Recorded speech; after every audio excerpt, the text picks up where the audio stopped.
Hello, it is Sarah Waggle, astrologer and leadership coach, or astro coach, if you'd like to call me an astro coach. Here for your Aquarius season, sun and rising signs. Ooh, oh my goodness. Okay, y'all, I love Aquarius season. It is the darkest, but it's the funnest, in my opinion. I might be a little biased with my 29-degree Aquarius sun. um, but anyway, so we are here for the sun and rising signs. So if you've been patiently waiting, here you go. I'm glad I waited too, because it kind of gave me a chance to feel into the sun Pluto conjunction, and feel into the energy of what's coming, because this is a big Aquarius season.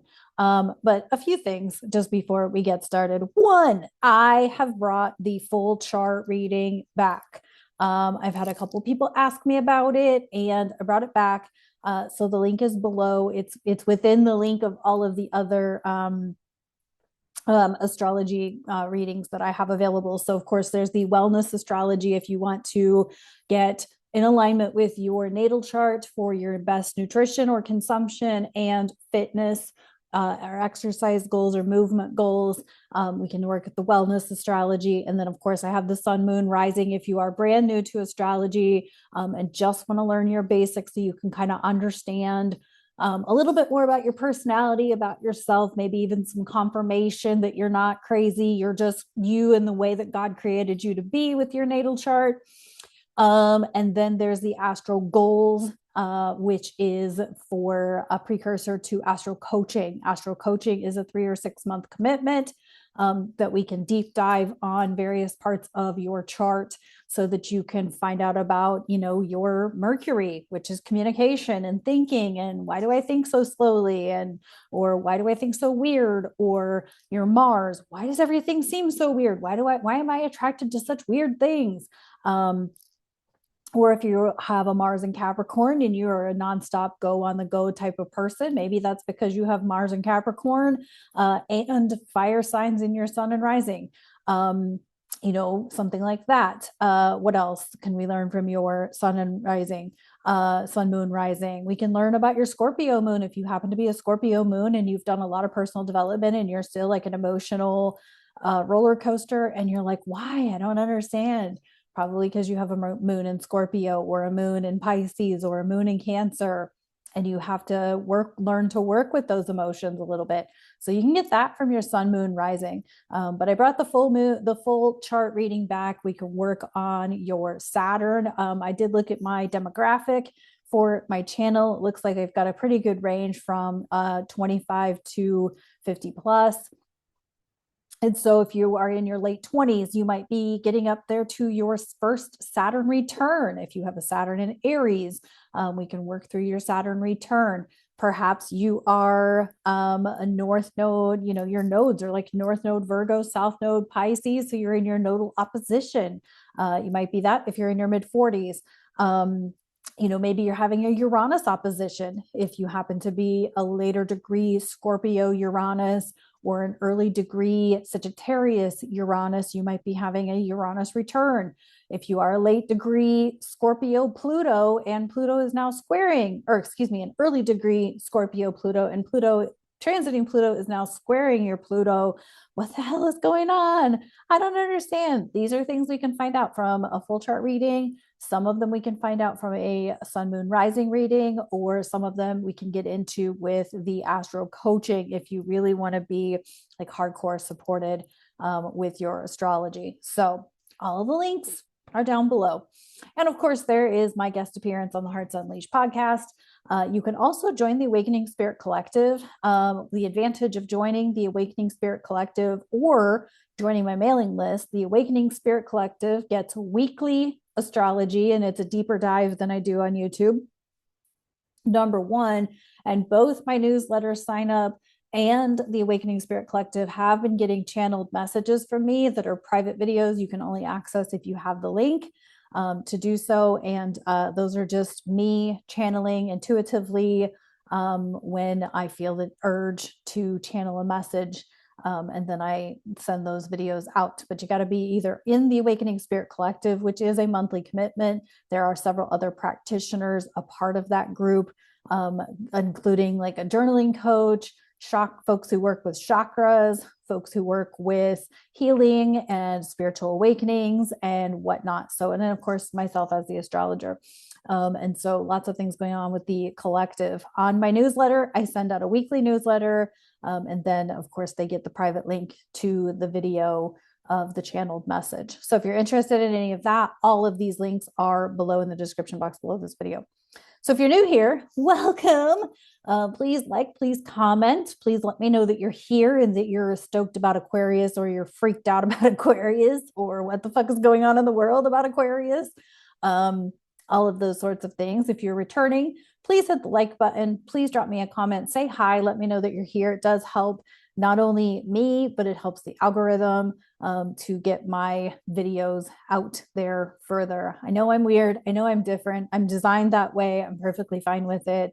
But if there are other weird people out there and most astrologers just don't make sense to them, I might be their astrologer.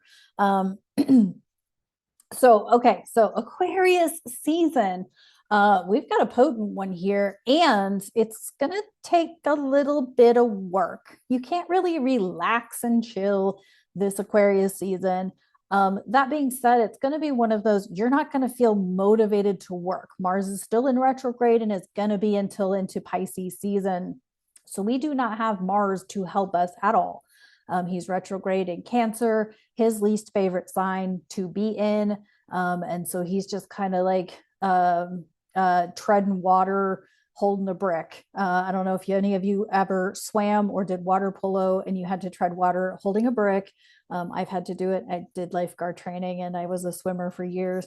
And so I had to do that. It's really miserable. But if you understand that, then you understand Mars retrograde in Cancer. It's like you got to tread water holding a brick. It's a weighted brick.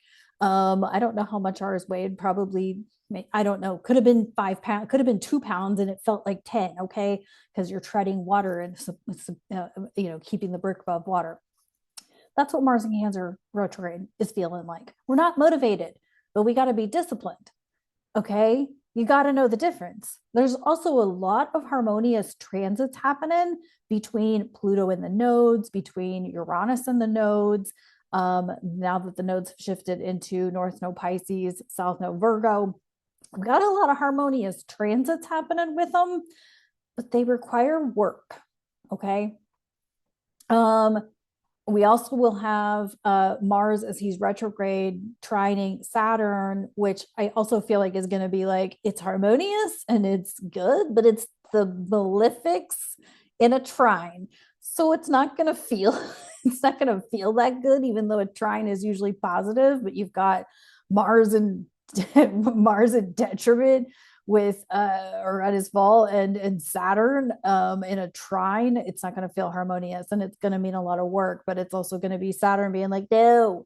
And so there's kind of this feel of like an internal battle happening. And when we had the nodes at North Node Aries, South Node Libra, it was like peace wasn't an option because those were pretty much war territory nodes. And I always said during that nodal cycle from July 2023 till January 2025, I kept saying, like, yes, it's war as in an external war, but it's also the war within yourself, right? Maybe you're at war because you're ready to move on with your life, but you're in relationships, or you are in a geographic region, or something like that, where there's a war within you that you've got to battle. And you're battling it because you're like, oh, I should stay here because of this, but I really want to move out here because of that, right? Or it's the job. Like, you've got the money and you've got job security and you've got this and you've got that and you've got bills to pay and kids and food and all of these things, but you're also like at war with yourself because mentally you're like, I fucking dread getting up and going to work every day. This just sucks. Right? So you're at war with yourself. And I feel like that's what we're kind of continuing here, because the universe is kind of like pointing at, like, you could have that over there, that really cool thing over there, and that really awesome life, but you got to let go of that. The one thing that you resist the most is what you have to let go of, whether it is a relationship, a job, a living situation, a geographic region, whatever it is, it's the thing you resist the most with confidence, having the, the self-talk. A lot of us feel like we're in a lot of self-doubt right now. Mars. Also Chiron sitting at 19 degrees of Aries. So there's an explanation for why everyone's going through what they're going through right now. And it is not going to let up in the least during this Aquarius season. In fact, it's probably only going to get worse as we now have, especially in the United States. We just had a change in our leadership administration. And here's what I'm going to say about that. Whether you like it or not, it is what it is. And whether you like it or not, you don't get to blame who's in charge on how you do your daily life. This is where I'm going to get into that discipline.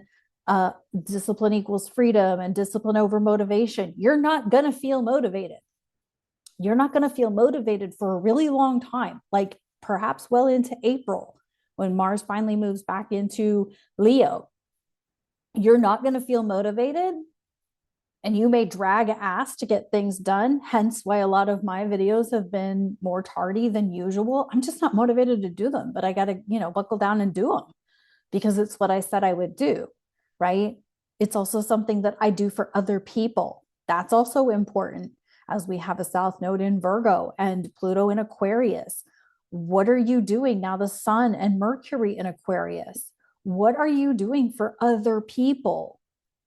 And in being of service to other people, whether that is entertainment or a job you do or a public service that you do, or holding the damn door, or providing transit for people who, like me, I've been having to call other people to drive me around town because I can't currently walk anywhere in my town. It's about to let up in a couple of days, but for the last couple of weeks it's either been completely snowy or icy, and then it was just too bitter cold to be out my blind ass trying to navigate sidewalks that are covered in ice. So but my point is, like, what are you doing, right? Because like me, like I do my online work, but I also do things within my community. I volunteer in my community to support my community. So yes, do I have to call somebody to pick me up? Yeah, but it's because I want to be of service to my community that I volunteer for. So, and that's where I'm going to say, like, as we get closer to this Leo full moon on February 12th, you're really going to have to take a hard look at the things that are keeping you from doing what you want to do, whether that is publishing, whether that is being of service, whether that is being funny, being an entertainer, whether that is creating music, or being an improv actor or comedian, whether that is being an astrologer or a coach, or being a creative as far as crochet, knitting, sewing, like these sorts of things, right? Being a service provider, as far as maybe you've always wanted to work in, I don't know, some sort of like physical therapy, occupational therapy, acupuncture, massage therapy. What are you actually doing, and what the hell is because y'all, I'm telling you, you do not want to get past this Leo full moon and get into the next lunar cycle holding on to the shit that's holding you back. You really don't, because that's when we're getting into eclipses with Pisces, Virgo, and the universe is going to force the issue.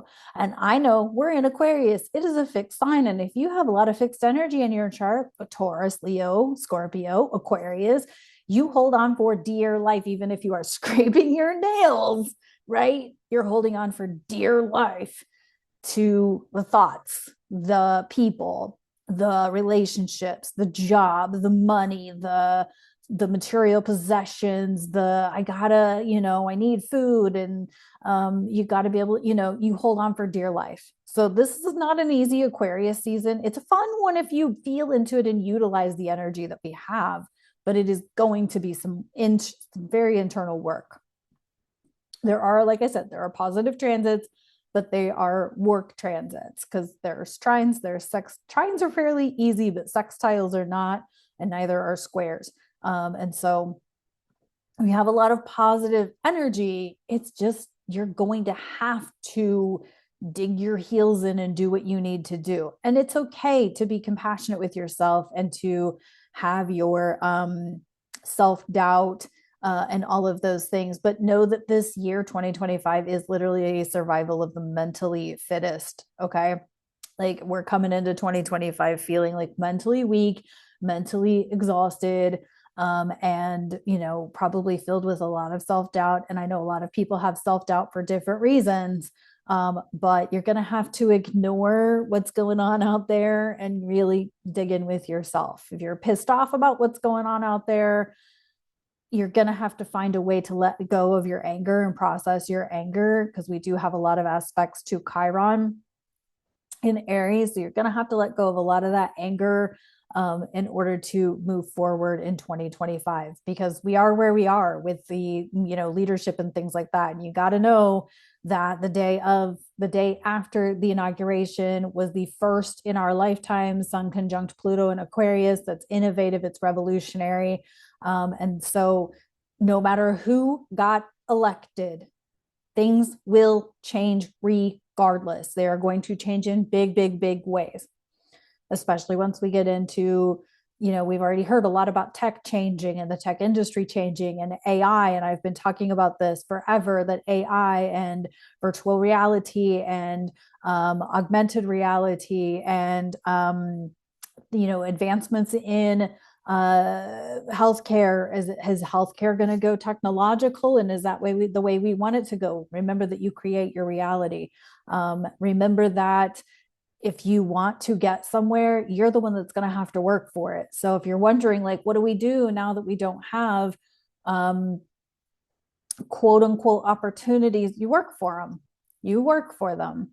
And so, it gets dicey. I get that. I really do really get that. But there comes a point when some lines do have to be drawn and some boundaries have to be drawn.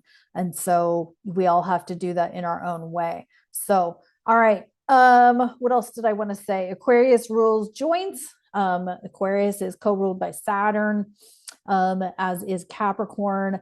And so Capricorn rules like teeth and bones and things like that, where Aquarius rules joints and support structures and things like that. Aquarius also rules the electrical system in the body. So remember that following your heart sends that, that type of an electrical signal out into the people around you.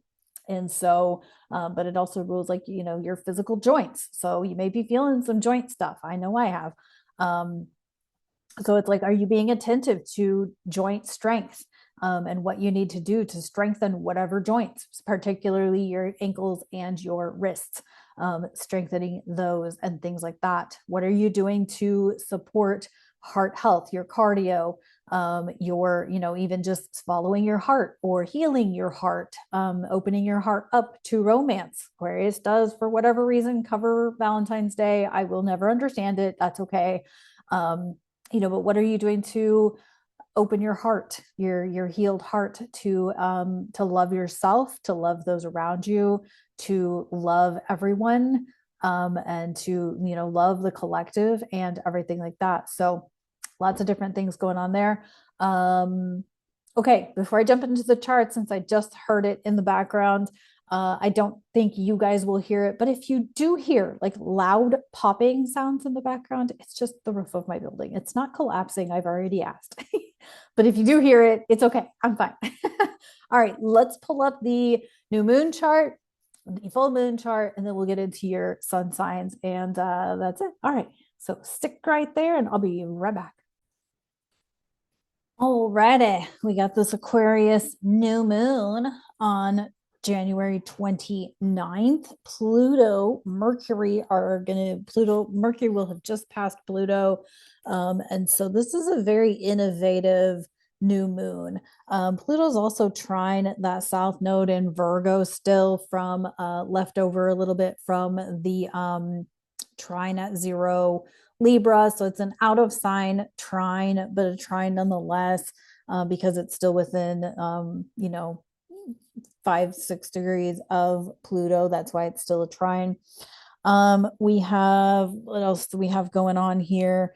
Mars is trining Saturn, Venus,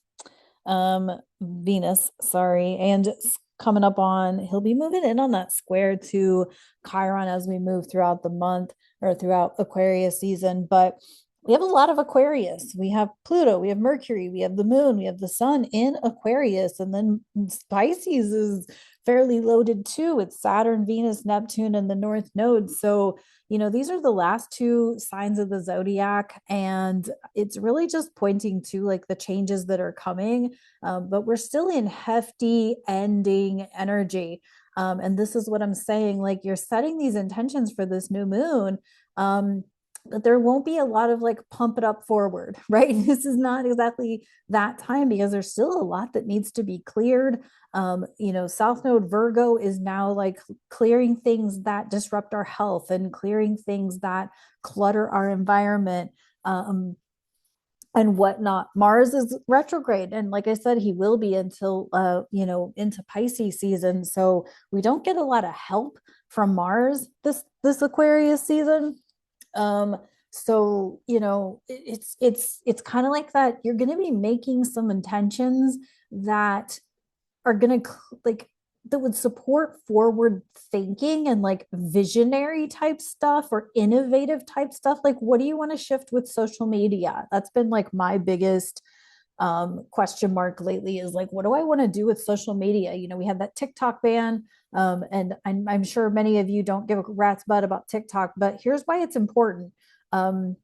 Because it actually showed the TikTok community came together and shifted apps and kind of told the government to hold their beer and went to a different app.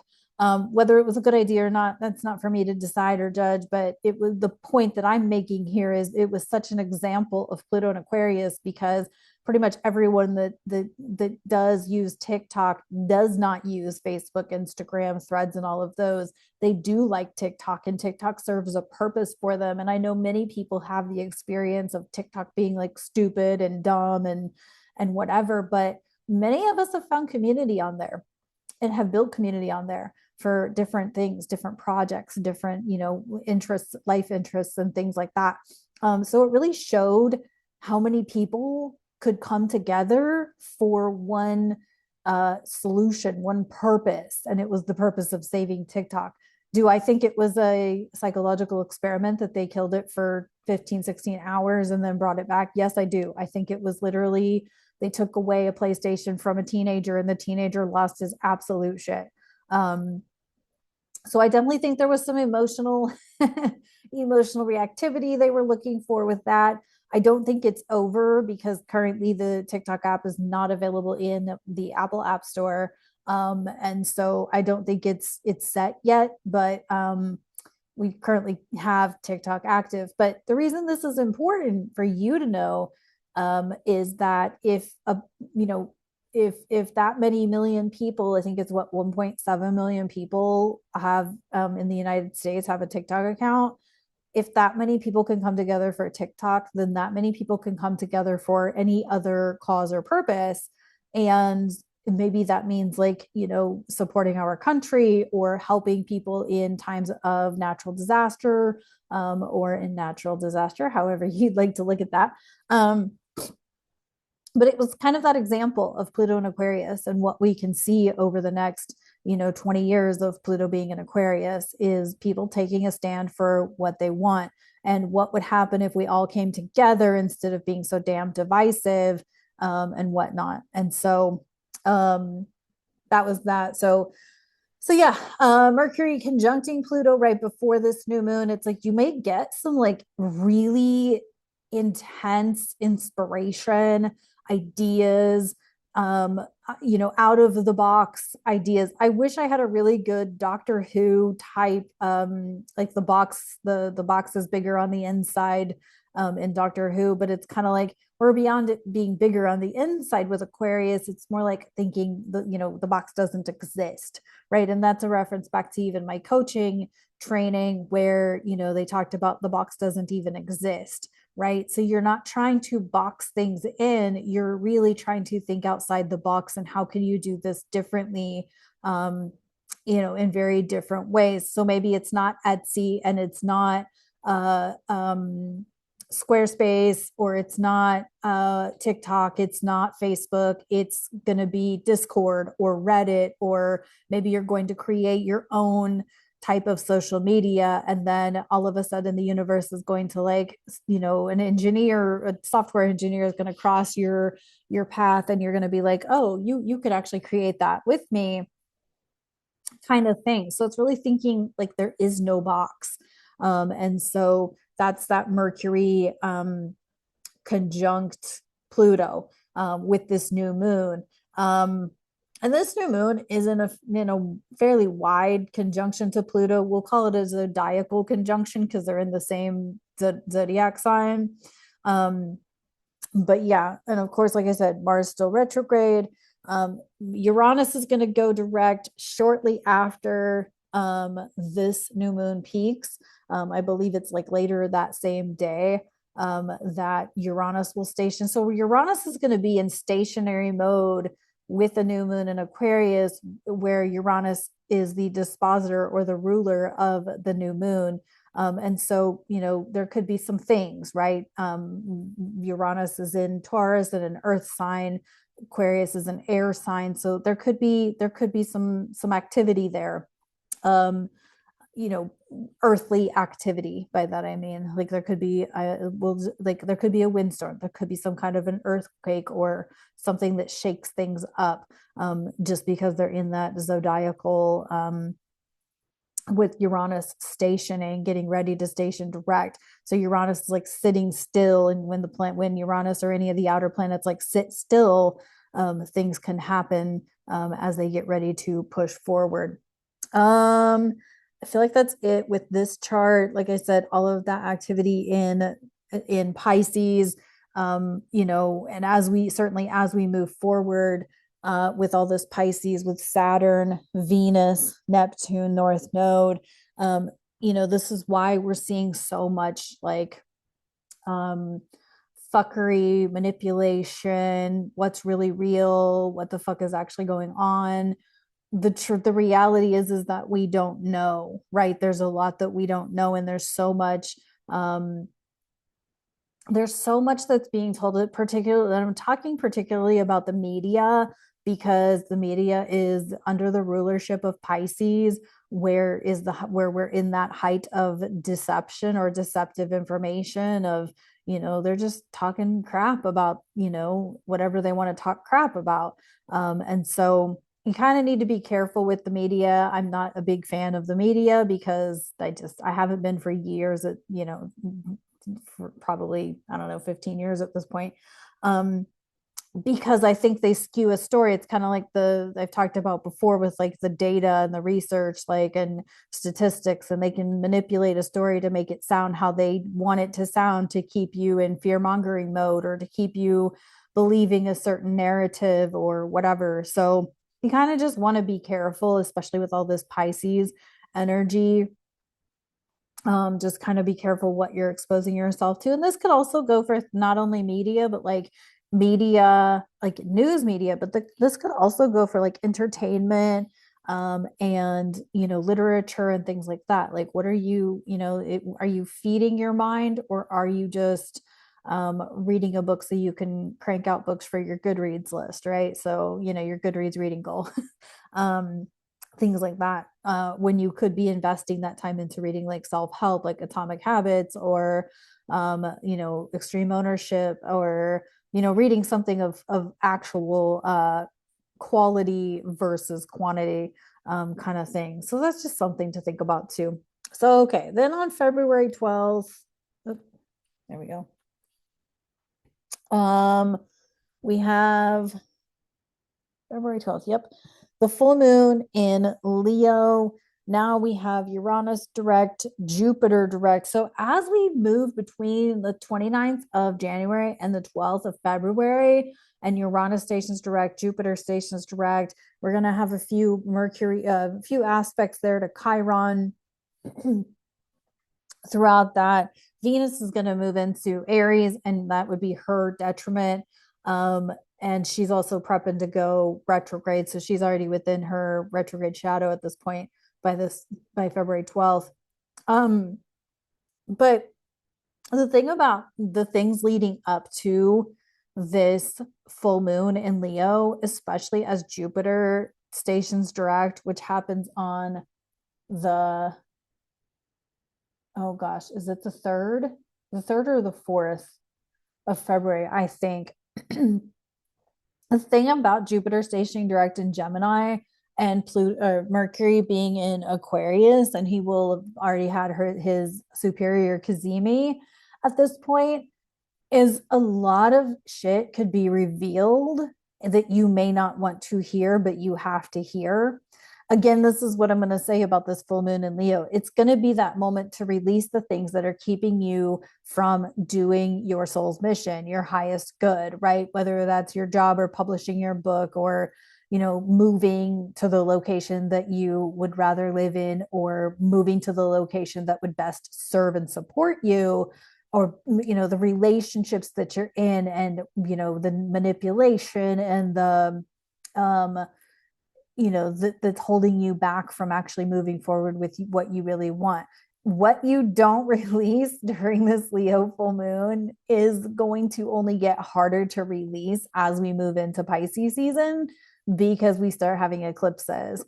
And so and we won't get a Pisces solar eclipse. We will have a Virgo lunar eclipse and an Aries solar eclipse. In fact, throughout the Pisces Virgo nodes, we do not get a Pisces solar eclipse. It's all going to be lunar eclipses. So it changes the flavor of the energy a bit. It's more about letting things go.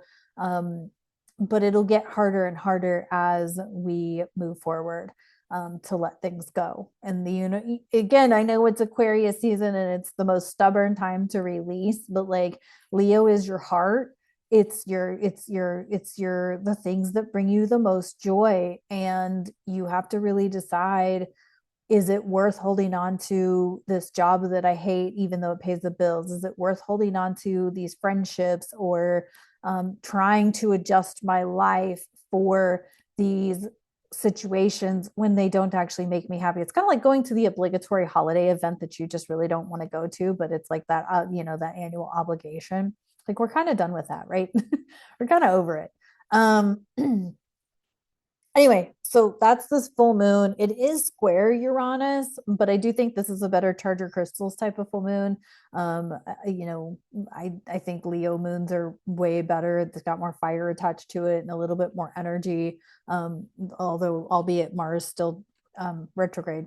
But anyway, so that's the full moon in Leo. I liked this full moon, but I kind of like a lot of about this Aquarius season, because it's like we're, you know, we've got the sun in Aquarius where it's not as bright.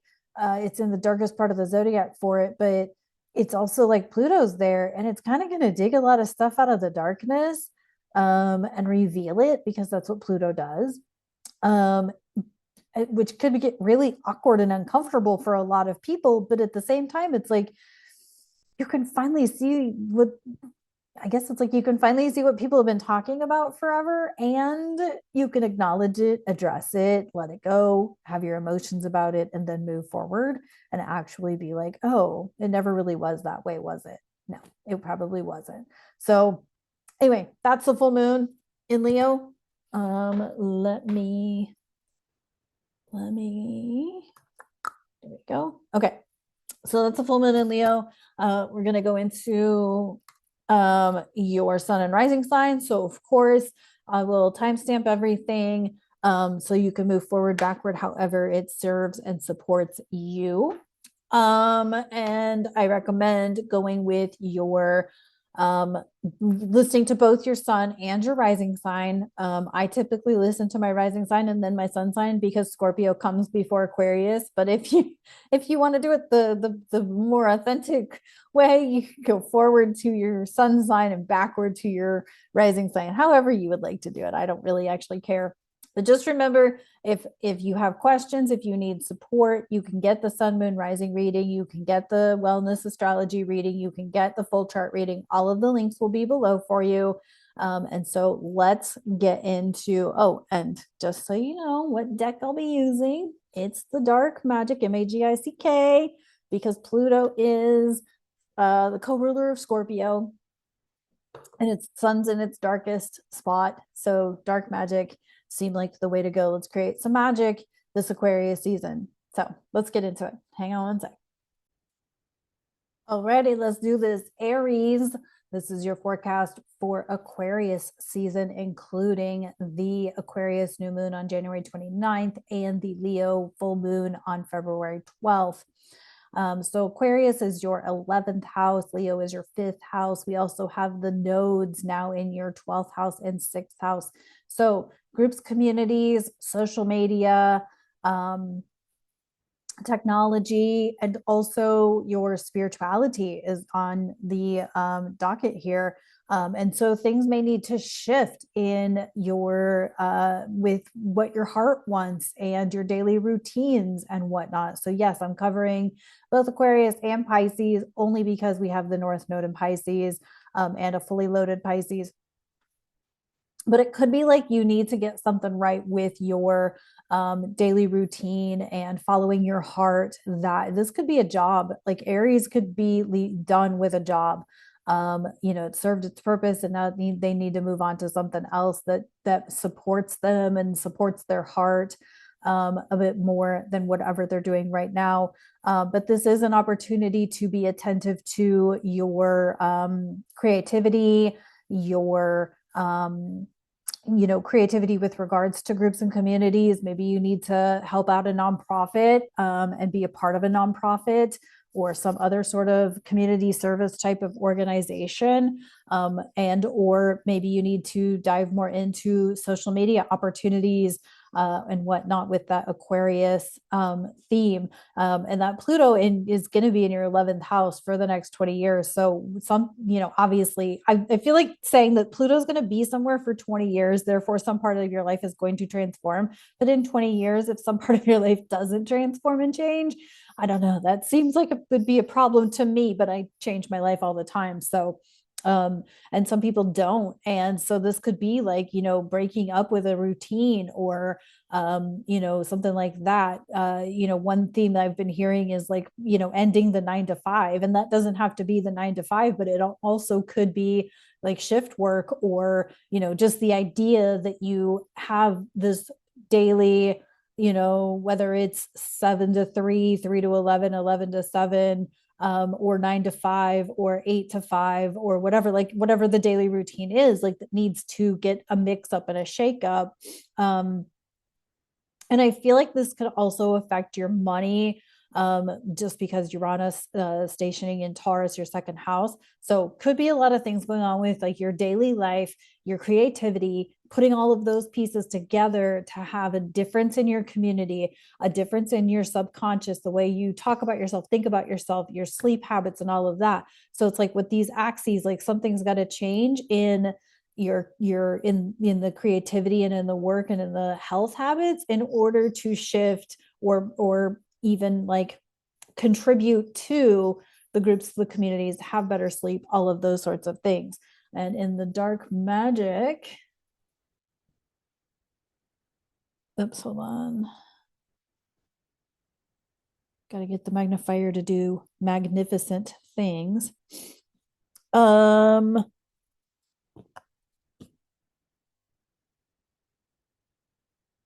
Y'all got mountain. You are supported. I think this is true. I think that like what people really think is that if they do something, if they make a change, if they change their job, if they change their daily routine or daily habits, that they won't be supported. But I feel like, if you did your work from that Cancer full moon on, when was that? When was the Cancer full moon? It's not coming to me the date off the top of my head, but it had been a couple of weeks ago. But if you did the work from Capricorn season, like that you have the support, right, of the people around you, your family, your colleagues, and whatever. That you have the support in order to move forward to go after whatever that goal is that you're, or that intention that you have. To have a more healthier, consistent lifestyle. So that's what I got for Aries. All right, Taurus, Sun, Taurus rising. This is your forecast for Aquarius season, including the Aquarius new moon on January 29th and the Leo full moon on February 12th. Plus, you have Uranus stationing direct in your first house. So, certainly, you could be going through some sort of balance. Taurus, you square the Aquarius Leo axis, it's your fourth house, your 10th house, and Aquarius being your 10th house, Leo being your fourth house. Um, and so you've got this, delicate balance between home life and your between your home life being your Leo, your heart wants to be at home and comforted and in luxury and in your squishy blankets, but Aquarius really wants you to get out into the public and get out into the real world. And I feel like this is going to be the case for all of us, like getting out, getting introverted, getting extroverted is going to kind of be the case for all of us. With the Pisces Virgo nodes. So that's going to be in your 11th house Virgo and your 5th house Pisces. And so there's going to be this like, did I just say that backwards? Yes, I did. 11th house Pisces, 5th house Virgo. So something has to, that actually could be that something's shifting with like children and whatnot, because you're feeling more into groups that may be like more spiritually connected, that may be more creative. Maybe the group that you're currently with is not allowing you to be creative. And so you're feeling into a new group. And with Aquarius in your 10th house, like this could be a job that could shift your, like your presence on social media, that could shift how you interact or engage, or, the communities that you're involved in. Also could be something to do with money and finances with Uranus with your, good Lord. um, something to do with like your appearance. And so I know a few Tauruses who have been going through like a fitness journey and whatnot, and that could be a thing. Like maybe you're shifting into some sort of a role in health or the health industry or the wellness industry, something like that. And so certainly something's going to be changing, shifting in your career and public appearance, public appearance, public achievement, and something shifting and how you interact or engage with groups and communities with that Pisces North node. Man, I'm sorry, I kind of butchered that one. I hope that all made sense in the end. If not, get a reading with me and so I can look at your chart, sort it all out for you. Goodness gracious. All right, you got familiar. This is bond with your spirit animal. Oh, I like this a lot. Because for some reason I have seen this card not in this deck, but in other decks, like familiar as in like as it relates to a spirit animal. Um, and so this could be like, you tuning into your your cat, like I mean, you are the bull. So you're kind of stubborn, so you're having a hard time letting go of how things have been and how things have been going, but Uranus is stationing direct, so you have the support of Uranus being, the revolutionary, or the bolt of lightning that could really shift the trajectory. Like maybe you finally got what you need. Like Tauruses like are slow to get going, but once they get going, they're going, right? And so I always think of like the Raging Bull at Six Flags Great America. That ride scared the absolute bejesus out of me. But anyway, like it took forever to climb. I don't know if y'all have ever ridden it, but it took forever to climb up to the top of that roller coaster. And then once it was going, it was like full speed ahead, right? And so like letting go of something and releasing something could open something up for you. And this could be working with animals, but I feel like it's more about like the people you're around and you being associated with like-minded people who are pursuing a spiritual journey in some way, shape, or form. So that's what I got for Taurus. Gemini. Sun and rising, this is your forecast for Aquarius season 2025 to include the Aquarius new moon on January 29th and the Leo full moon on February 12th. Okay, so the Aquarius combined with the Pisces North Node energy, we're talking about your ninth and 10th house. So this is philosophies, shifting your philosophies, getting some education to learn something, probably something obscure and something a little bit like completely out of your comfort zone. 10th house, Pisces, your spirit, like your outward, your public appearance, your goals, your achievements, your work. And so there's probably like an up level available for you in your work or career, but it needs for you to maybe get a certification or change your belief systems in order to get there. This may need some higher education. Maybe you're publishing. This could also be publishing.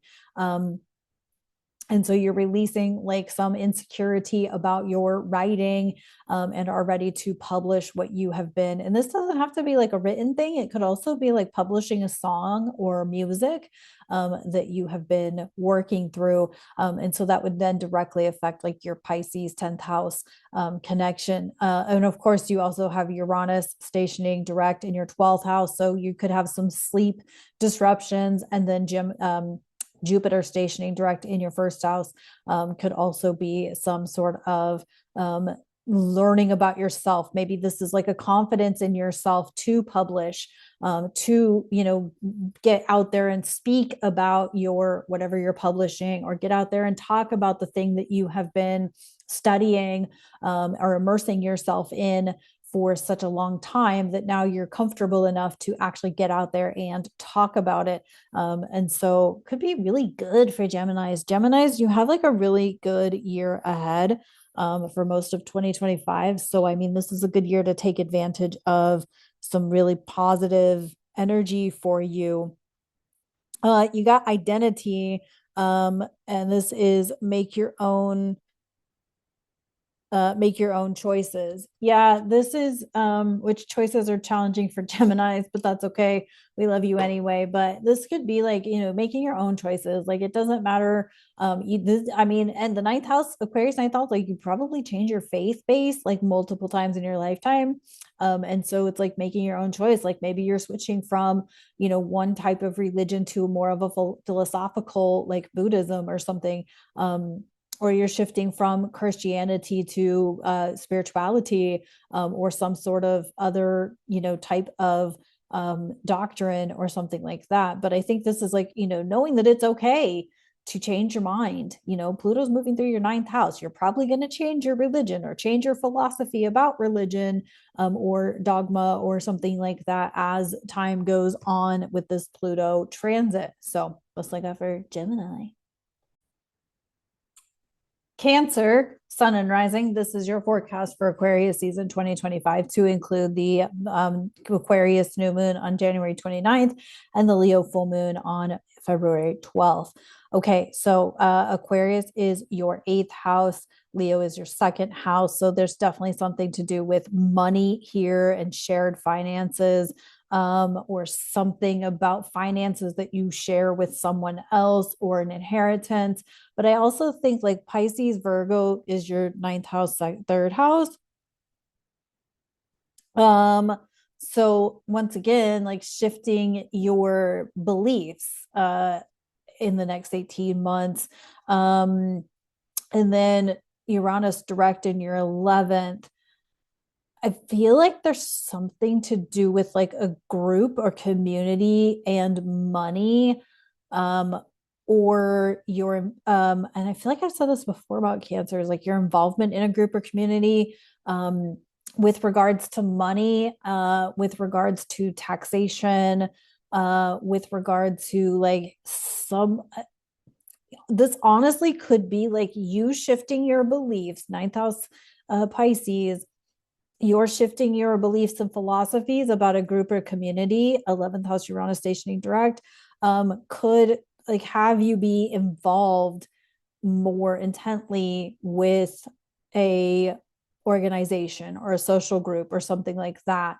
But there's definitely some kind of financial something involved for you here. with that Aquarius, somewhere where you uh, finally made the decision to utilize your intuitive psychic potential to create money, to invest in yourself, to invest in your gifts. And that second house, Leo,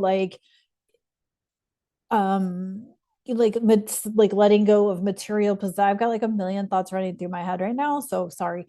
But like releasing something about the material way it's got to go, in order to have that more intuitive psychic eighth house be like lit up, right? Like, and that is how you create money or create an investment opportunity or something like that. This could be like even like stock holdings or something. I don't know a lot about all that stuff, but what I'm kind of saying here is like, it's you letting go of some material, something that's going to have you, have money come in differently or treat money differently, or something like that. But it also feels like it has a lot to do with like your psychic or your intuition. You got the fly card. Um, be free, be free to know you are loved. Yeah, I feel like this is like so many cancers may be like scared or intimidated by just their ability to intuit, intuit or to like see or know things. But like that Aquarius eighth house is like really going to help, like with Pluto moving through there for the next 20 years, it's really going to help you kind of come out of your crab shell about your abilities, your potentials as a psychic, maybe even as a medium, or something like that. Like you sense things, you just know things, and now it's time for you to like utilize them to like a more full potential, and you've got the freedom to know that you're loved in order to explore those options. And honestly, this is one where get support where you need it. Get somebody who's open to hearing you talk about, like me, for example, as an astrologer, who's open to hearing you talk about what you sense, what you feel when you are out in the world, in order to help you and support you in like grounding that into, or like bringing that into a more like earthly like presentation of that. So that's what I got for Cancer. All right, Leo, Sun and Rising. This is your forecast for Aquarius season 2025, to include the Aquarius new moon on February 29th and the Leo full moon on January. Did I just say that backwards? Ha! The Aquarius new moon on January 29th and the Leo full moon on February 12th. Oh my Lord. Saying a lot of stuff backwards today. I'm really sorry. Hopefully you can all bear with me through my own stuff. Okay, Leos, guys, this is really about who you're partnered with and where your money is going and where it's coming from. And be careful who you're partnered with. That eighth house with not only the North Node, but that North Node, Neptune, Venus situation. Like, where are you investing? Who are you investing with? And are you getting an ROI, return on investment? I feel like I've talked about that before, but now it's going to come up like blatant. As Venus moves through there, and as Pluto is now in Aquarius, like in the sun's in Aquarius, like there could be some enlightenment with the Mercury conjunct Pluto. And then you're, let's see, so that would put Uranus stationing direct in your 10th house. Like there could be some kind of lightning bolt or like epiphany around your work.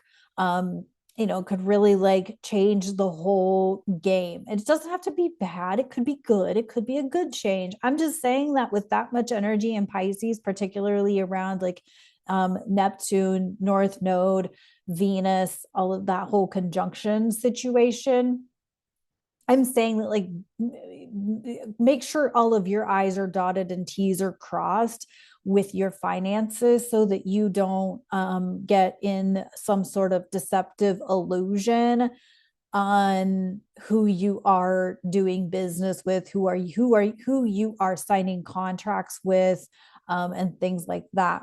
Virgo in your second house. So releasing, you know, that it's not all your money, or that it's not all your, that it's not your, um, it's not all yours, but it's like, you know, everyone's in on the same thing kind of thing. But this could be like material things, like, you know, your habits, your has to shift in order to receive the investment or receive the money, things like that. But this also always comes back to you in partnerships, right? Like you in relationships. Who are you in relationship with? Aquarius and Pluto and Aquarius for the next 20 years, Leo, is really going to show you who you are in partnership with. And I'm not just talking about romance, I'm talking about friends, I'm talking about, you know, colleagues, business partners, like who you are connected with, and what in those, who in those areas has got to shift, has got to change, you know, for you to really capitalize on Uranus going direct in your 10th house. Like make that, you know, capitalize on that, and to really make sure that you're feeling all of what you need to feel with all of that Pisces potentially deceptive energy. That is a lot to process for Leos. Let's see what card y'all got. Um,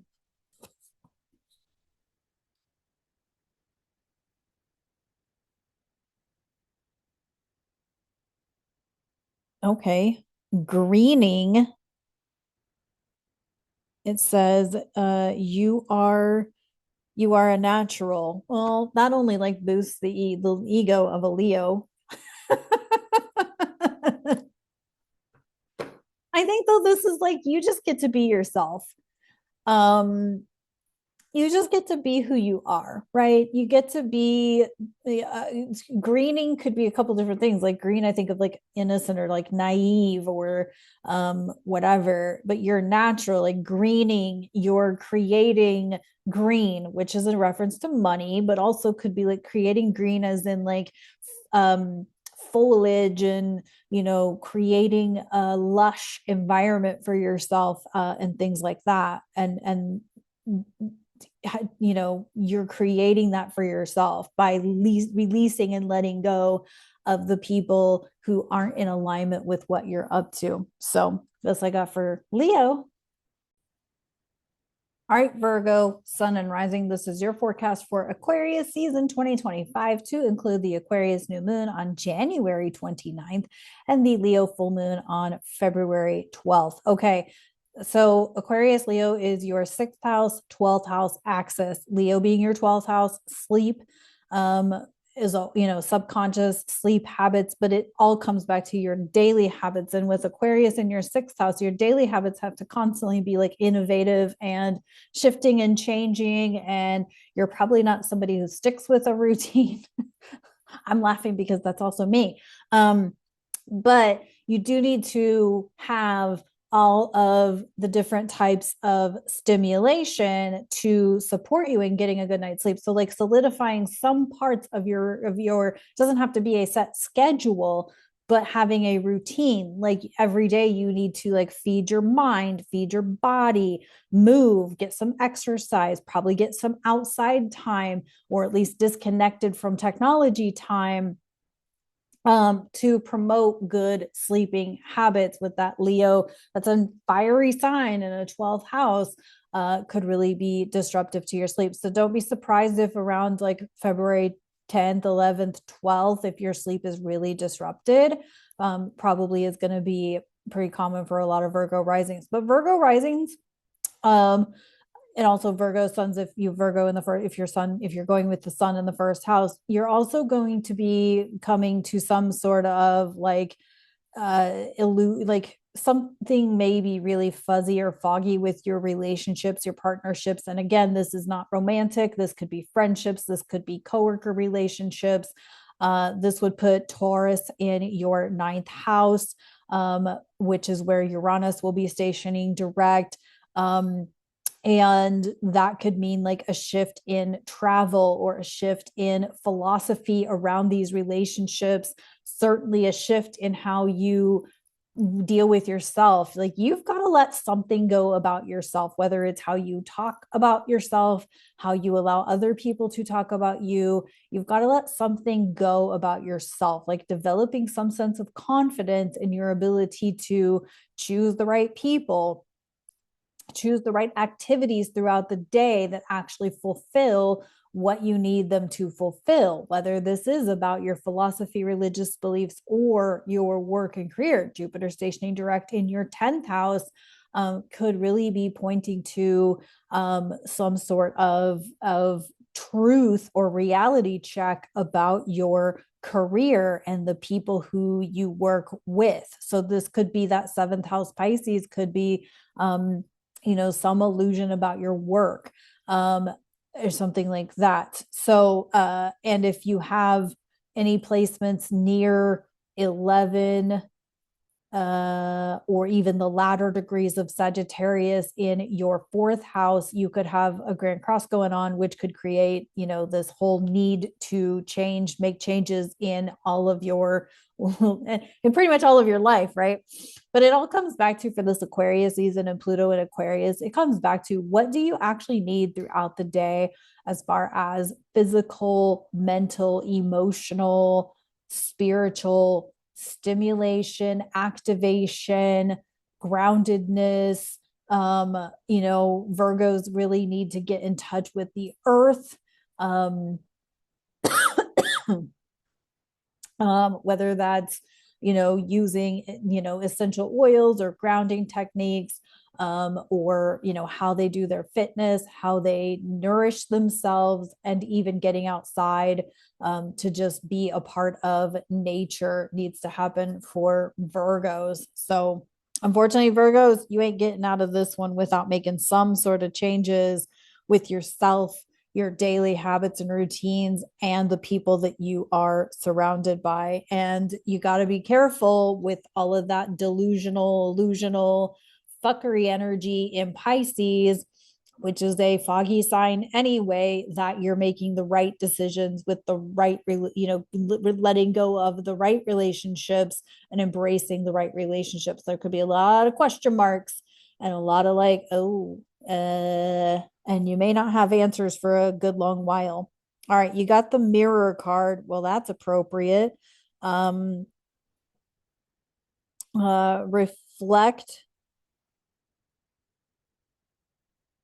Reflect yourself. I love this for Virgos. I feel like with Virgos, oftentimes it's looking in the mirror, and really getting to know yourself and getting confident with yourself. Virgos are the most self-critical people.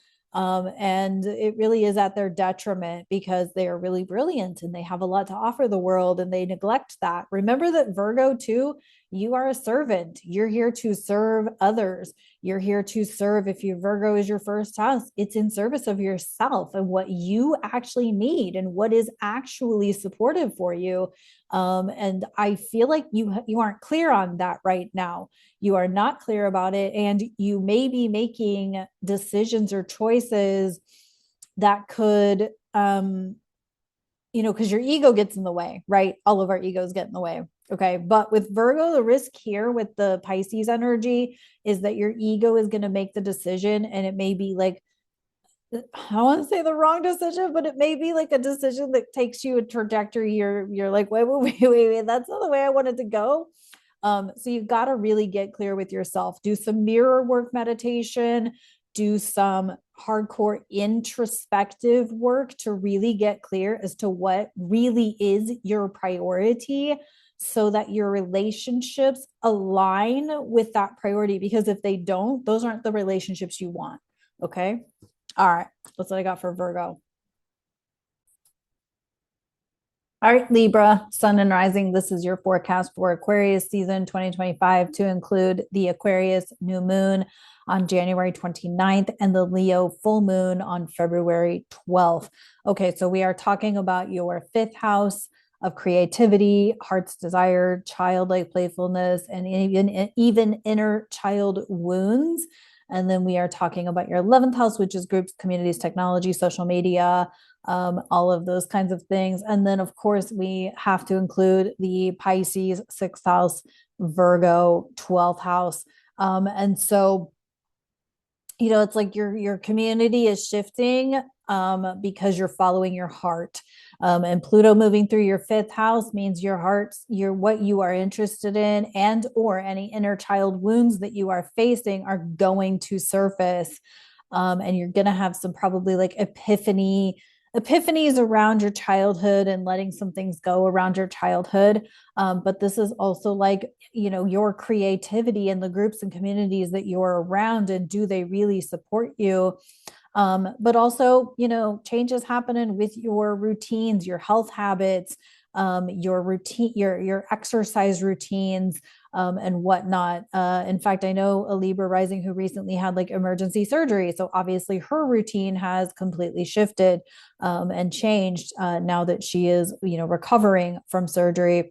And so, but you've got to, be around people who support your creativity, who support you healing your inner child wound, if that's what's surfacing.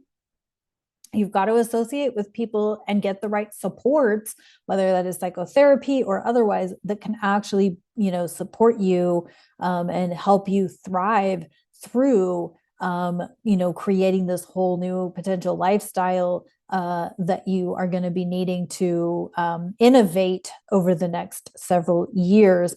Uranus stationing direct in your 8th house could be something to do with other people's money, investments, taxes, whatnot. And then, of course, Jupiter stationing direct in your 9th house could be some truths about your beliefs, could be some truths revealed about your philosophies, and some things need to shift and change there. There could also be something to do with long distance travel there. And so lots of things going on, but really focus in on that daily, those routines, any wounding that surfaces or heartache that's surfacing around your inner child, and or like just being more playfully creative and having fun, and whatnot. So let's get you guys a card here, Libras.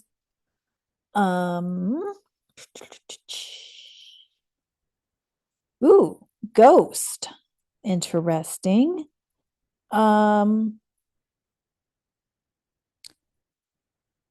Commune with your guides. Oh,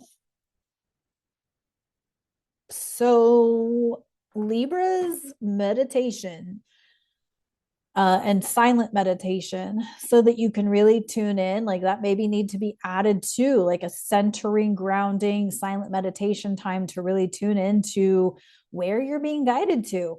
What's the next thing for you? You've been through a lot of change because you had that South Node move through your sign recently. So, it's like, okay, and with Virgo in your 12th house, like there's got to be a way to like ground in or bring in onto earth what your guides are telling you. So this may be a really good introspective time to really get to support yourself by communicating with your guardian angels, your ancestral guides, and whatnot, to really help you heal through whatever wounding is surfacing for you in that. And then that, of course, Taurus being your 8th house, that's also like mediumship and things like that. And so maybe there's like a mediumship opportunity here for you to feel into. So that's what I got for Libra.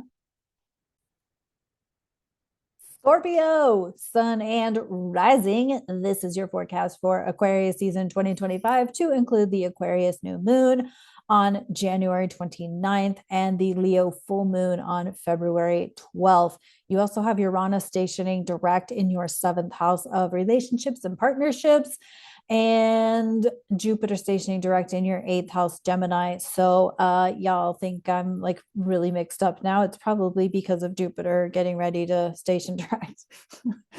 All right. So is any other Scorpio as scared as I am to have Pluto squaring their first house, to be squaring any of their Scorpio placements? If you have that going on right now, I'm almost right there with you. He's a couple degrees away, but we'll count it.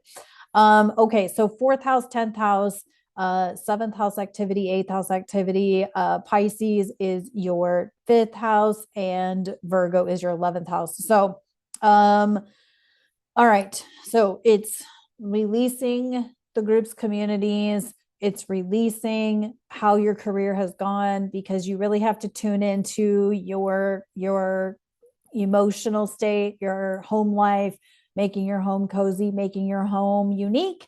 And then Pisces, 5th house, it's really exploring your creativity, thinking outside the box, feeling into your inner child, and whatnot. And no doubt your relationships will change, but you're almost done with Uranus in the 7th. So your relationships may be, solidified where they are right now, which means that, whoever, it doesn't mean you won't make new friends. It just means that the Uranian level change in relationships is going to come to an end here pretty quick in the next like 4 months or so. But I would say for this Aquarius season, it's really going to be about focusing on, sharing your emotions, sharing your insecurities, and letting people know that, like, you're okay, but this is what you're experiencing. And letting people know that, you're not feeling the way you want to feel about your home, about your inner child, or whatever, like getting a little bit more outspoken about it could be really beneficial for Scorpios through this. Of course, you're going to have these 4th house, 5th house transits for quite some time. So you've got some opportunity to work through it. And your creativity could be about like your spiritual creativity, how you present your work. It could be about just being more artistic, and maybe being a bit more bold about it, and whatnot, and being okay with the fact that it's okay. It's safe to have a connection with more like dark or energetic or whatever artwork or music or whatever, right? Like stop hiding who you really are, because it's okay. We want to actually see you. And I said this during a wellness astrology recently, that like everybody has a dark side, and the fact that people try to hide their dark side, they're hiding a part of themselves. And so because we all have a dark side. All right, you guys got tribe. Oh yeah, look at that. Find your people. 100% Scorpios. The only way, Scorpio, you're going to find your people is if you be yourself.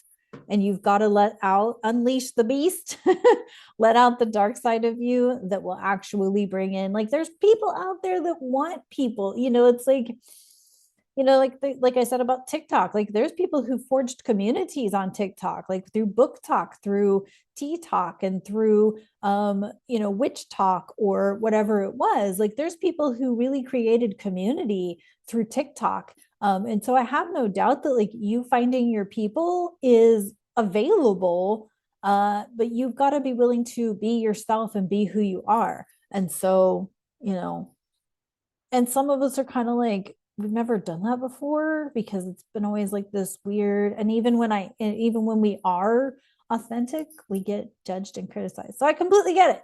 I really get it. I'll put a message here at the end of this video if you want to stay tuned till the end of the video. I'll put a little the end and tell you kind of like what I've been moving through lately. So that's what I got for Scorpio.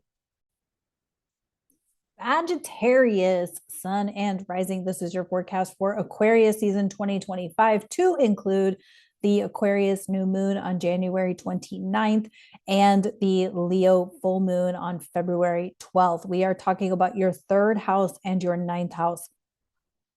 We are also going to talk about your fourth house with the North Node Pisces and your 10th house with the South Node Virgo. So something's being released in this 10th house, 9th house area, whether that has to do with long distance travel, which would be completely in alignment. You're a Sagittarius, you like to travel.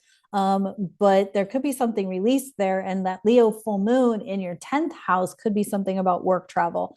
It could be something about work philosophy, because you now need to focus on your home, creating more of a spiritual or more of a creative home space. And also relationships with your siblings, with your neighbors, with that Aquarius energy. So you are gonna have to kind of root down for a minute, which Sagittarius probably don't really like to do, because they like to be social and they like to travel and they like to, broaden. But you've got Aquarius in your third house and Pisces in your fourth house that's really pulling you home. It's pulling you into your local home, the interior of your home, making it cozy, making it comfy, creating relationships at home with your significant other. I do not like the word partner. I think that is cheesy and generic, but you do you, booze. I like significant other, boyfriend, girlfriend, husband, wife, those two. Anyway, I digress. But you got to focus on these third and fourth house. So this is your local travel, local community and neighbors, your home being your space, right? And I feel like this could be creating home within your physical body, but I don't feel that's what this is about for Sagittarius. Because Sagittarius like to be on the go. They like to socialize. Like I said, they like to travel. Ninth house, 10th house, Leo, ninth house, Leo, 10th house, Virgo. Your career has you travel, perhaps internationally. That might be halted for a minute. That may be where you've got to like let part of that go, and maybe shift that responsibility to someone else. Because that would put, let's see, uh, your daily routines, sixth house, Taurus, your daily routines with Uranus stationing direct, Gemini, Jupiter stationing direct. Like something could be surfacing around relationships, partnerships, and Uranus stationing direct. It's like this epiphany around your routines and your work habits, your health habits. I don't know, Sagittarius, that would be a reason to get a wellness reading, would be to find out about that Uranus stationing direct in your sixth house.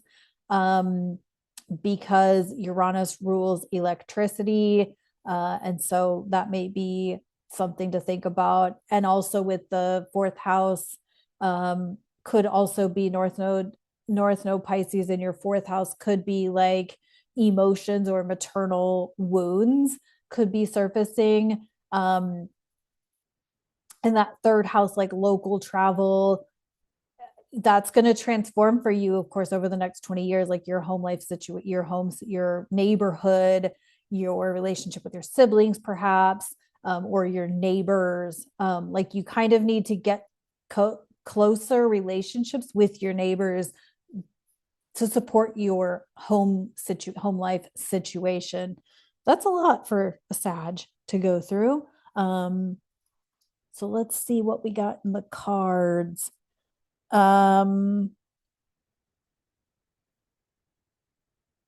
You got the forever card. Um,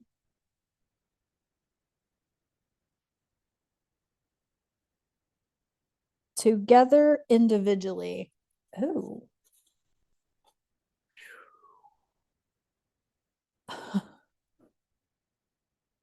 Like, is this a karmic thing?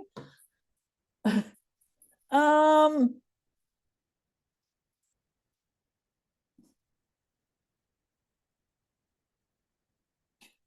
This is like, is this the divorce card? But yeah, we're gonna stay living together, but we're not actually married. Um, we're going to stay together forever. And this happens, right? People co-parent, people co-live, like in they cohabitate without actually being together romantically. And your spiritual connection with your home life, like that's a lot of like illusion energy in that fourth house. Like, and then Jupiter stationing direct in your seventh house, like there could be some truth come out about your home situation, who you share space with. And has it been a sham? Is it a sham? Is there really romance there? If there's not, then like things need to change. I do know people who are married, but like live as roommates. They're only really married on paper. So I do know people who do that. So I won't say it's wrong. But I also know people who like are married and live in separate homes. I've known people who are married who live in separate states. That's a thing. Um, and I think that some people make it work, right? Like the same way that people make it work when one works days, one works nights, right? And then other people can't. And I really feel like this just depends on the people and the communication and all of that. But there's something like solidifying or maybe like that you have not dealt with about how your home situation is, right? And if you're single and or in a relationship but you haven't moved in together, like maybe this is a time for you to do that, although I wouldn't make that big of a leap right now with Venus about to go retrograde. And that could contribute to this thing for Sagittarius. So Sagittarius, y'all may have a lot of questions on the table that you've been not dealing with, not confronting, and there could be some very confronting with eclipses coming up in the next month or so. There could be a lot of confrontational conversations about home relationships and all of that in the near future for some Sages. That's a lot of wicked energy for Sag. So yeah, if you want some support around that, I'm out here for you. Capricorn, sun and rising. This is your forecast for Aquarius season 2025 to include the Aquarius new moon on January 29th and the Leo full moon on February 12th. Okay, we are talking about your money houses, the second house, Aquarius, eighth house, Taurus, but we're also talking about your third house, ninth house with the North Node, Pisces, South Node, Virgo. And we also have to talk about the Taurus fifth house because Uranus stations direct, which could be trining any number of your Capricorn placements. So that could be a good thing. It could be a bolt of lightning in your direction. Inviting you to change some things up. But that Aquarius second house, it's all about your money. It's all about your self-worth. You've been through transformation, obviously, with Pluto for the last 16 years. But Pluto's not there anymore, but it is now in your second house. So, things have got to change with how you generate income, how you work, how you feel about your money, how you feel about yourself. And then, of course, North Node, Pisces in your third house. It's going to be something to do with your mindset and whatnot. So you've got to be able to feel the energy. And Capricorn, the moon does not like being there. So your feelings don't usually get taken into consideration, but you're going to have to start really feeling in and digging in with how you feel about things and letting go of like constant need to study and learn and excel and all of those types of things. And then of course the Uranus direct in your fifth, like some sort of epiphany bolt of lightning, uh, you know, in your creativity, that could really shift the trajectory for you. You got the collective card. Oh, that's interesting. Trust the goodness in others. Ooh.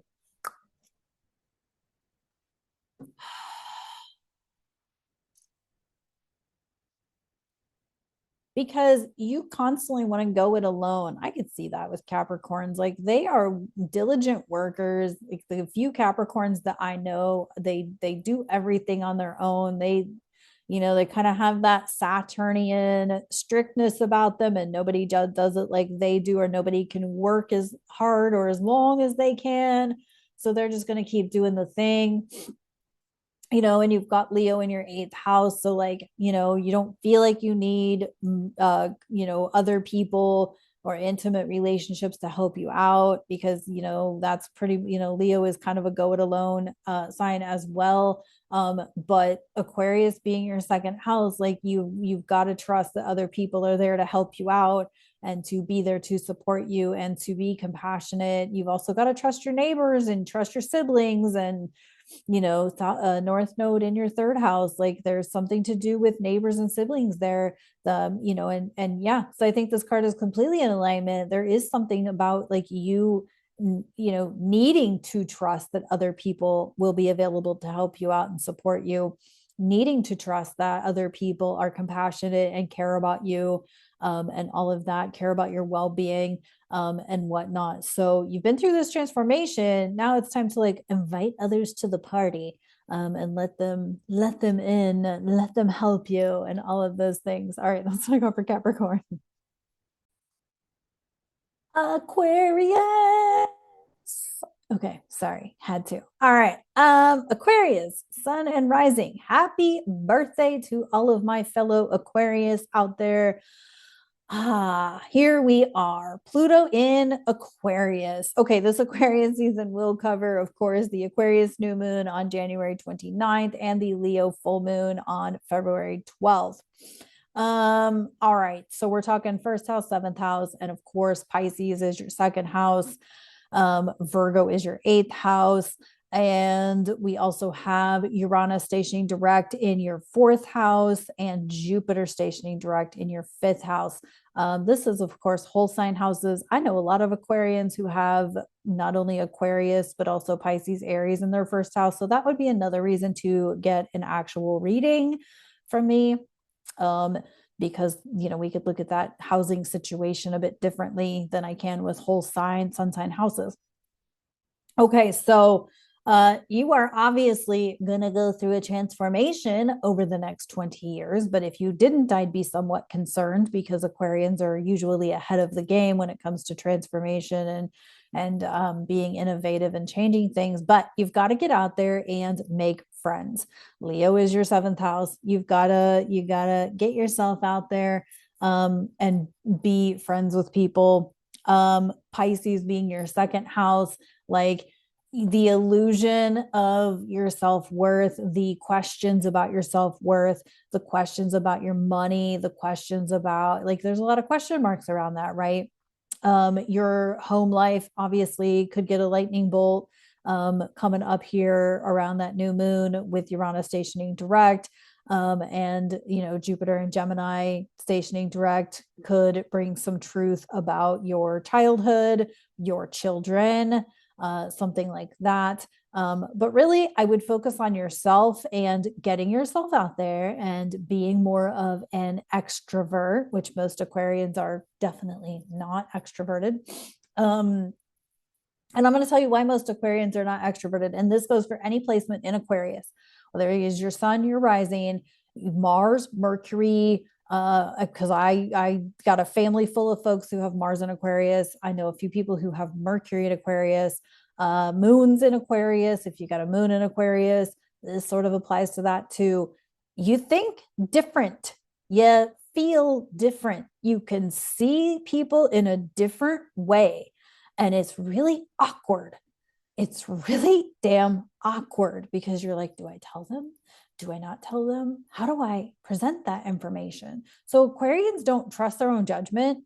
They don't trust their own intellect, because for the most part, many Aquarians I know, especially those who have a Mars or a Mercury or both in Aquarius, they think they're stupid because they can't do practical, common sensey things, but they can, they can think on a much deeper level. But that makes them so insecure and so like they don't trust themselves to to be able to fit in with other people. So it's really hard for them to like build relationships and have solid friendships, because I mean, think about it, most people can't have deep conversations. And with Aquarians, there's no such thing as superficial, right? Similar to Scorpio. So for Aquarians who have particularly, personal planets, meaning sun, moon,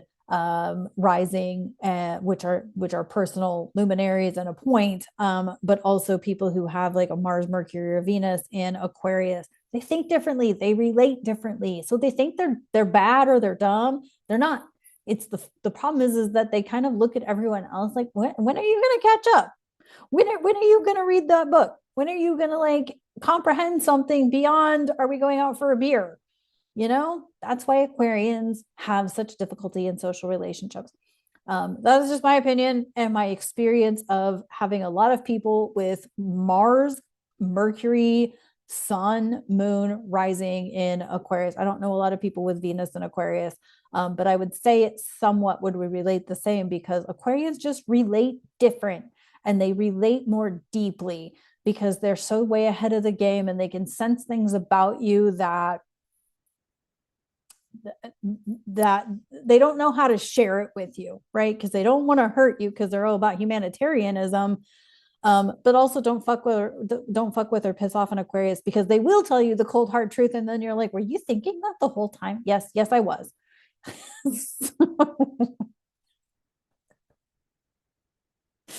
Okay, let's see what card we got for Aquarians. So Aquarians, embrace your inner, you know a lot. You know a lot about a lot of things. It's okay that you know all of those things.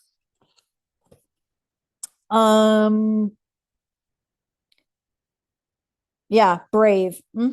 Absolutely. 100%. Okay, it says don't self-sabotage. God, is this my card? I mean, it's my sun sign, so yes.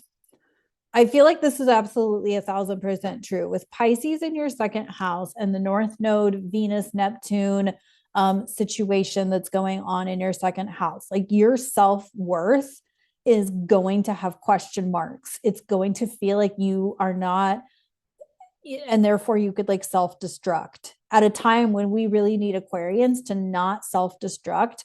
They have the biggest risk of self destruction, as the North Node, Neptune, for the next year, basically, as Neptune and Saturn dance around those final degrees of Pisces. And we're going to have Venus retrograde from Aries, Pisces, and Mercury retrograde from Aries, Pisces.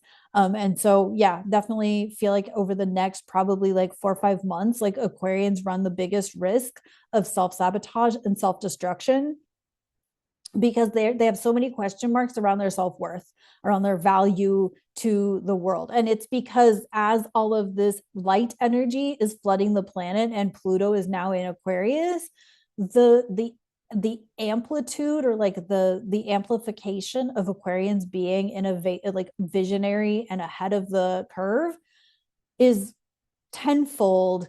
And now they really don't know what to do, because everyone else is like way down here, like at the bottom of the food chain, and Aquarians are like way up here. I'm trying to keep my hand within the frame, but like really I want to be like, on the floor at like way below, and they're way up here in the cosmos somewhere. Like they're way ahead of you and they're waiting for you to catch up. But so that means that because the Aquarians can't meet it halfway, they can self-destruct, because they're like, I really still don't fit in, even though with Pluto and Aquarius I'm supposed to fit in. Give it time.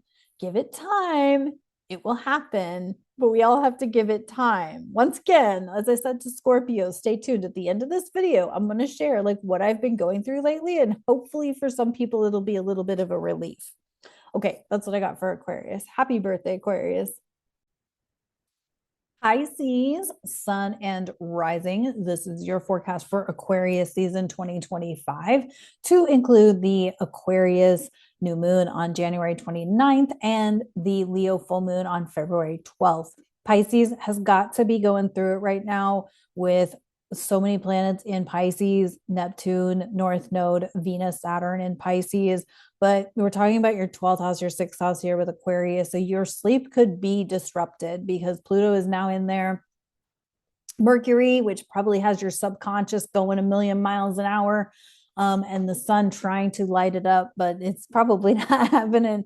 So that new moon could really cause some sleep disruption for some Pisces risings out there. You really could like have some sleep issues with all that energy in Aquarius and really having you thinking over time. But it also could be like you're thinking outside the box and you're thinking completely different ways of doing things, but there's like zero clarity because of all of the Pisces energy going on. That Leo full moon in your sixth house, like something's got to shift with your routine, your health habits, whatnot. And you may be ahead of the curve on that.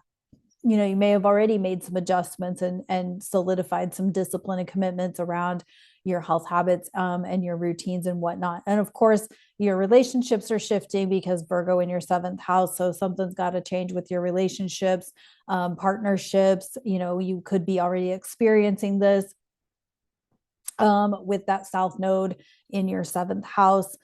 You could already be experiencing some changes in relationships. Pisces and Virgo definitely have the work to do through these nodes. And then, of course, with, let's see, Taurus would be your third house. So something changing with your neighborhood, your siblings, something like that. And Jupiter in your fourth house, stationing direct. Something could be changing around your home situation. Some truth could be revealed about your home situation, or your mom, or a maternal issue or something like that. It could be like you being a mom, or something like that could be shifting, or some truth could be revealed there, that you may or may not have been prepared for. But yeah, certainly Pisces, be diligent about grounding yourself, be diligent about journaling, be diligent about your earth habits, like literally, like, because you could get stuck in like the whole meditation and woo woo loop, or the not necessarily woo woo, but like esoteric or like ethereal, and just be so up in the air and up in the cosmos that you forget to like ground everything down. And so those earth relationships need to be kind of solidified as the South Node is moving through your seventh house. And you got infinity. Interesting. It says preserve your power. Oh yeah. Yeah, Pisces, like, I mean, it's going to be an interesting ride for you, as a lot of activity is going to be happening between, right at the end of Pisces there, your first house, and your second house for quite some time. Of course, we've got a bulk of it coming up here in March and April, but Neptune and Saturn are going to swim back and forth between Pisces, Aries until early next year. So you've got to protect your power. You've got to protect yourself. You've got to know that you're okay, and that you may feel a little dreamier or a little floatier or a little less coherent or a little less like stable. And that may be okay for the time being, like until these energies kind of pass through your sign. And whatnot. So I would say, like I said, ground where you need to ground, do earthly things, do house cleaning type tasks that can help you ground, do, writing and whatnot that can really help you ground, having like a solid routine and a solid schedule, or at least daily activities that you have to get done. And you kind of have to be the more disciplined of all the signs to really get the things done. Because like I said, you could really get stuck out in the ethers, just kind of floating up there with Neptune, like la, la, la, la, la. But that ain't going to get you where you want to get on the other side of all of this floaty energy that's going through your sign. So that's what I have for Pisces. All right, that's what I have for your sun and rising signs for Scorpio and Aquarius. And for anyone else who is still here paying attention, I said I would put a final note to kind of share what I have been experiencing lately. And I said it during the chart of the Aquarius new moon about my relationship with social media. I don't know what it looks like right now, but I have been on social media for a really long time, like since 2010 is when I started Facebook. Instagram, I started in 2013. It was a whole different place then. I started Goodreads in 2012. Yes, if you want to follow me on Goodreads and see what I'm reading, you can go follow me on Goodreads. I believe it's Sarah Waggle. It may be Sarah Salin 79. I don't know. Some of those accounts, like even my Twitter account, X account, is Sarah Salin 79 because I created it so long ago before I was doing coaching and astrology. But anyway, I've been on social media for a really long time, and I'm really beginning to feel into it not being effective for me because I get so little engagement on no matter what platform, right? It's why I ask you guys to interact and engage with these videos, because I do put a lot of me into these videos. I have so much fun with them, but I am finding that I am dragging ass to get them done. I already know of one astrologer who has put her YouTube on hiatus, just because, she's got Pluto moving across her ascendant. And so, a lot of us are changing how we present our work. So when you're following a content creator, you're getting free information. We're doing this because we want to. And I'm not saying it's a bad thing that we do it. I'm saying that we're doing it because we want to. And so thank you for those of you who do engage, for those of you who have booked sessions with me as a result of watching my YouTube. I appreciate you. Really, I do. That's not what this is about. This is about like where I want my work to go, my business to go. Am I coming across as a very wise astrologer, as somebody who could support you and coach you and in making changes in your life? Astrology and coaching has been so rewarding for me personally. Like, it saved my life in so many ways. But I do feel I'm going through, my own level of self-doubt, because it's like, okay, I think I'm really good at this. I know that I can look at charts and I can see things. May not be what some other astrologer sees, but that's the beauty of being individuals who practice, something like astrology, is that we can all look at it and see something different. And so I don't know where my presence on social media is going. I post regularly on multiple platforms, not just here on YouTube, but I post on multiple platforms, including TikTok, including Facebook, including Instagram. And I like doing it, but my question to myself is becoming, and this is my nodal opposition, right? That we're in right now. So I have my South node in Pisces, my North node in Virgo. And the question that I'm starting to ask myself is, could I put my energy somewhere else to actually promote my writing? Because right now I'm not feeling motivated to do writing and to do those things, because I'm like, does anybody even care? That's what I'm experiencing right now. Does anybody even care that I'm pouring myself into these projects, these creative projects, to, invest in publishing my books? But does anybody even care? Because what I'm seeing with such little engagement on every platform, I'm not pointing fingers at YouTube here, I'm pointing it at like my presence on social media overall, every platform that I'm on. My engagement tells me that nobody would give a shit if I published a book, or to work with me, or to hire me. Okay, I'm just being for real. And I'm not like saying like, don't hire me because you feel guilty. Please don't do that shit. That is not what I want. Okay, I'm telling you what I'm experiencing right now, because this is what's happening with this Mars retrograde. This is what's happening with Pluto moving into Aquarius. Okay, and how it is showing up in my chart. So I am not saying that you need to feel guilty. Don't do that. I'm saying that my questions to myself are, does my work even matter? When I believe God gave me the gifts of being legally blind, because I got to be a nomad. Nobody else in my family really travels like I do, and they all see and they all drive. I'm the one who traveled, and I'm the one who can't drive. Okay. God gave me the gift of being blind so that I can hear and feel the world differently. I can feel people differently. God put me as an Aquarius with Mars in Aquarius so that I could intellectualize things. And then he gave me a moon in Scorpio so that I could definitely feel everything.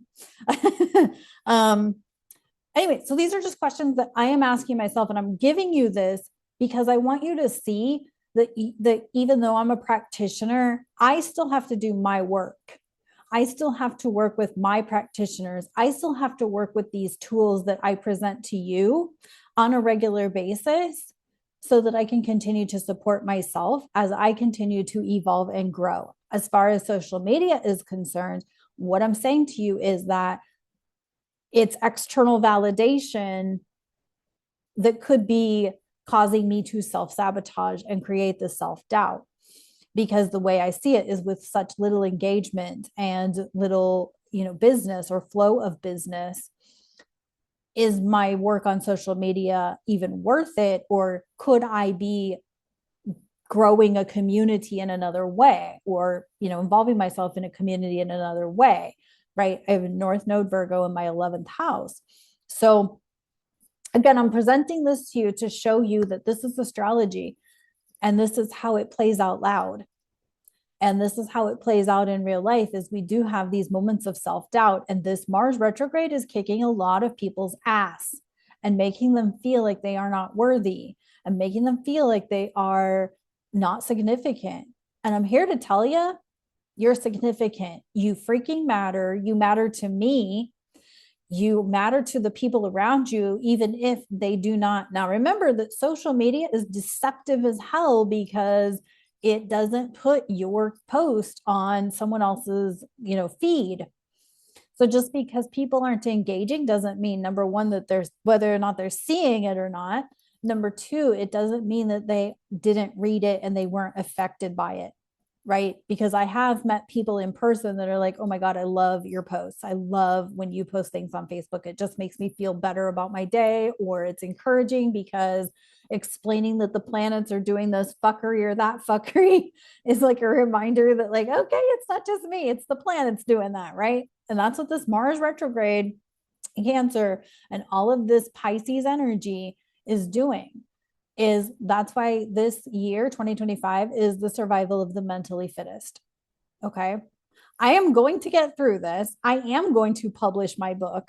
I am definitely going to. I am also working on still working on my fictional narrative. Many of you know about that one, but I actually think it's going to turn into a trilogy because I love a good trilogy and I feel like I should write a good trilogy. Anyway, so I don't want to take up too much more of your time. I just wanted to present my experience right now of what I'm going through. And again, don't hire me because you feel guilty. Don't, but I do encourage you to click the like button whenever you watch one of my videos, click like and drop a comment. Even if you just say, hey, Sarah, good to see you. Hey, have a great day. Like I do that on people's content all the time just to say, hey, I was here today. I don't need to, even if nothing in their forecast resonated or nothing in their video resonated, I comment and say hi and let them know that I was present that day. So, and I'm not 100% consistent, so I don't expect you to be 100% consistent.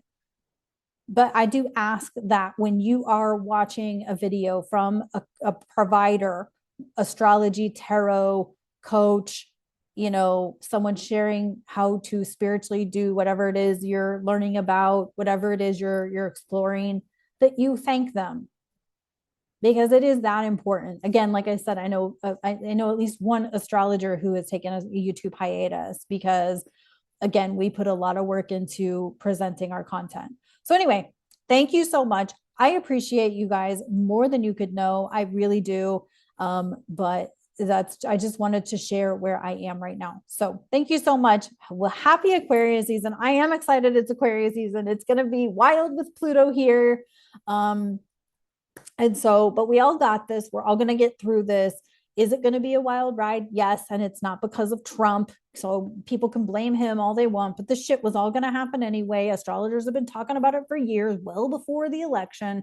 So that's irrelevant to me. who got elected, because it was going to go the way it's going to go anyway. The money system's going to change. There is probably going to be interactions between foreign entities. That was going to happen anyway. That's how the astrology is playing out. Pluto and Aquarius is aliens and entities and all these things. So all this shit's totally explained with astrology. Anyway, all right, I'm going to jump off my soapbox. I'm going to go have some barbecue chicken mac and cheese because that's what's on my menu for tonight. So I hope you guys have a great day. And thank you so much for tuning in, and I will talk to you on the next video. Bye for now.